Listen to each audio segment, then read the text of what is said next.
So I want to go into filtering energies. And what I mean by this is like, okay, so learning how to take your attention energy and learn, first of all, where your attention is going in the moment of experiencing the attention going places, but also to be able to retract and to give your attention outwards to things that you want to, rather than things that take up your mind space, if that makes any sense. So really the main thing about this is learning how to retract attention from things by not giving them energy, by not giving them attention.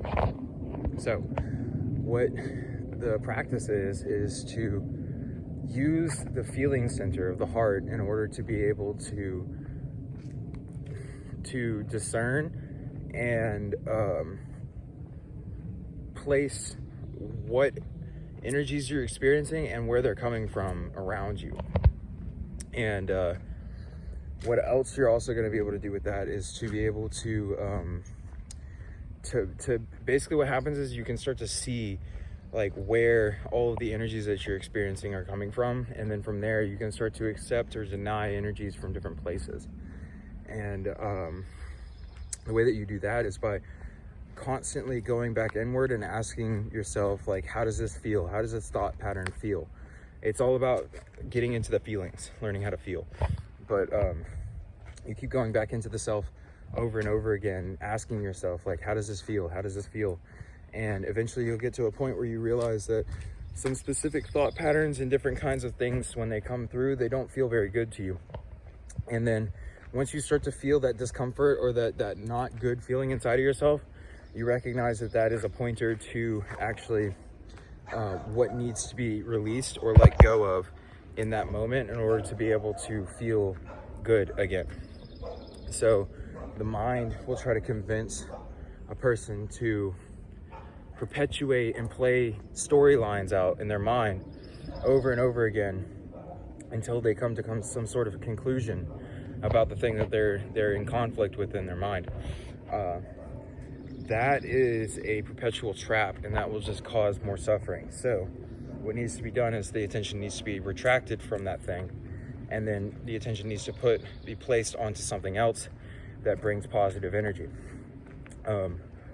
It's sometimes difficult to convince yourself, but you have to see that when you retract energies from things, that's actually doing more good for you than to try to perpetuate some sort of storyline in your mind.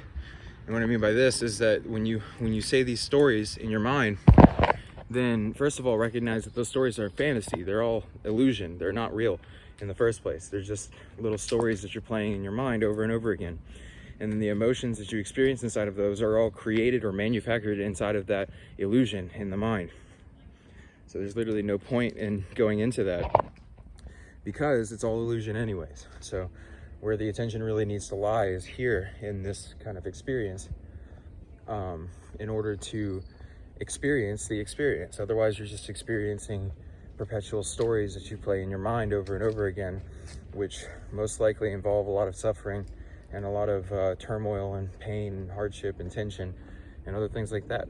And it's almost like the body and the mind have gotten so used to that energy for most people that they feel comfortable in a state of tension or a state of clenching energetically. And feeling comfortable in that state of tension causes them to perpetuate the state of tension, therefore thinking that that's a normal thing because so many other people are in that same vibrational frequency. So you have to recognize, first of all, that most of the people who are on the planet right now are pretty insane when it comes down to their tendencies and their frequencies. So to disconnect from that and don't really look outward for what you should be inside of yourself, I would more go from what feels right inside of you, inside of yourself, what feels good to you, what feels like it feels like love. You want to search for the feeling of love, and literally just go into the direction that you feel the feeling of love. But just recognize also that what you think that love is different than what love actually is. What I mean by love is not that lusty kind of love that you experience with another person where you like are very clingy and attached to them. What I mean is the sensation of okayness or letting go that comes from love. It's the disattachment from the interpretations and the letting go of the need to see things in a specific light or way. Okay, this is a short one, but I'm kind of walking in the back of some random neighborhood, so I cut it short and I'll do another one later. But I hope you guys have a good day, and God bless you.